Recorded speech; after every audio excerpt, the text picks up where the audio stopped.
What is up, guys? DT Ninja here for you guys my RuroKen Hokkaido Arc Chapter 57 review. Alright, guys, we are going to take a look at Chapter 57 this week. Obviously, Sojiro and Kenshin versus Itakura. Sojiro is boldly going to take on Itakura on his own, but we're going to find out exactly what happens in this battle. Now, this is a short chapter, but it has some very nice and beautiful visuals.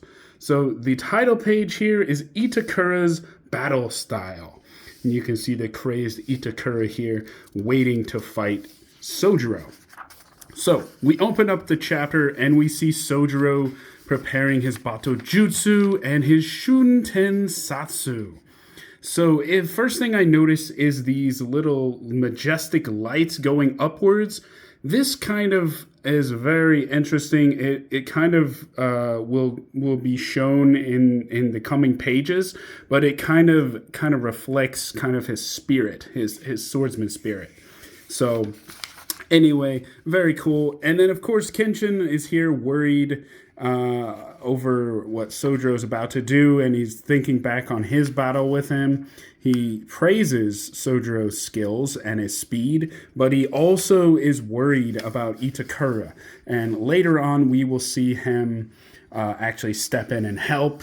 And then we see this. We see the bloodlust of Itakura and his dark eyes here. You can see the dark figure here waiting for Itakura's attack. Look at this torrent of bloodlust. It looks like bloodlust.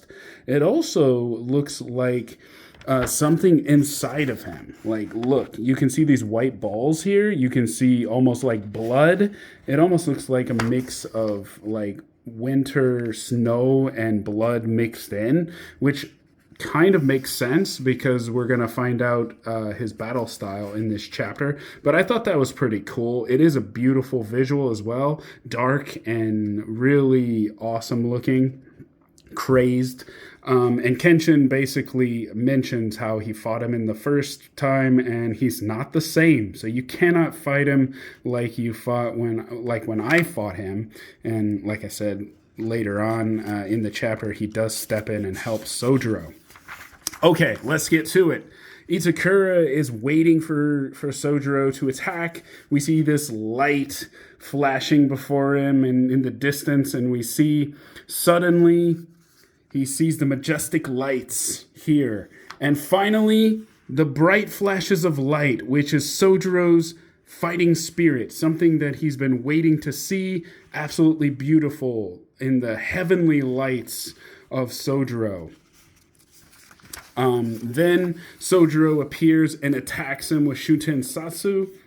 He strikes, but it doesn't make impact. In fact, you can see the shards of ice melting around his sword, which basically, if it did make impact, it would be blood, but it seems to be ice. It is cold. It's forming around his sword, and he's in shock. What the hell?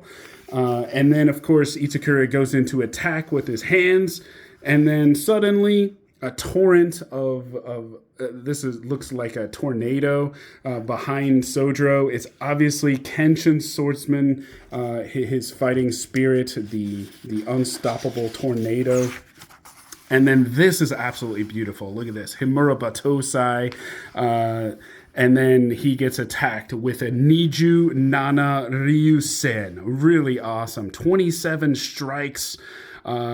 Simultaneously strikes three consecutive Kuza Ryosens. I absolutely love this scene. It just looks beautiful, but also it looks very painful. Look at that. Itakura taking all the attacks all over his body. Just complete devastation. You can see one was even on his chest.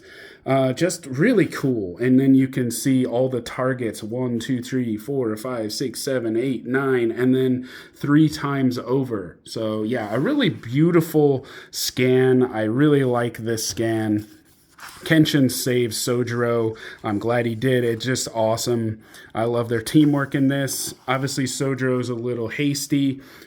And then on the aftermath, you can see him. He's kind of dazed. You can see him with his head back. Sojiro and Kenshin. Sojiro's a little in disbelief. Kenshin's also in disbelief because suddenly he rises back up and he's still there. He's still standing.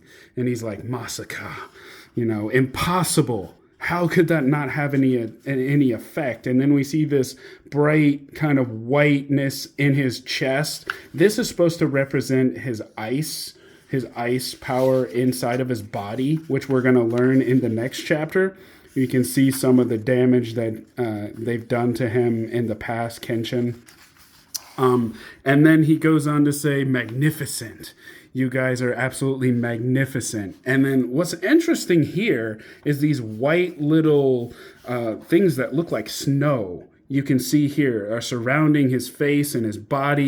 You can almost see blood mixed into it. It reminds me of the very beginning when we saw Itakura in that dark image of his bloodlust. You could see those little dots. And then here, you can see his body is completely encased in ice, which is crazy. His battle style, his ultimate technique, Fudo Todo, immovable freezing. So really crazy, his attack. You can even see these shards of ice and snow surrounding him, like this aura of a snowstorm. It's pretty crazy. And then, of course, Sojiro and Kenshin are like, what? And then he goes on to thank Kenshin and Sojiro that they're two of the best, two of the strongest. He's on par with them. And then we finally see his eyes, within his eyes, that day I saw my fighting spirit. And then, of course, we get this winter storm with this huge ice block.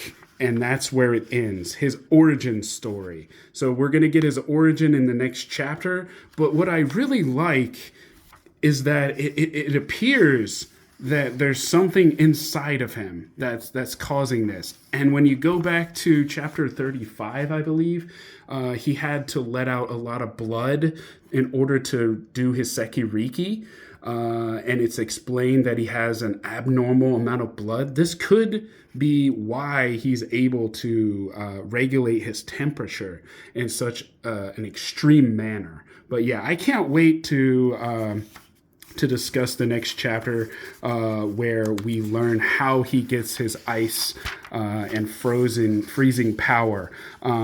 Basically, what it comes down to is his body is a weapon. His entire body is a weapon, not just a sword, but he is a weapon. And that is a very interesting way of using a character and their powers. So anyways, I do like Itakura as a character. The battle was short, but some beautiful illustrations in this chapter. So anyways, guys, I hope you guys enjoyed. I know it's a short one, but yeah, we will get chapter 58 here pretty soon, probably by the end of the week. But anyways, I hope you guys enjoyed, and yeah, I'll see you guys in the next one.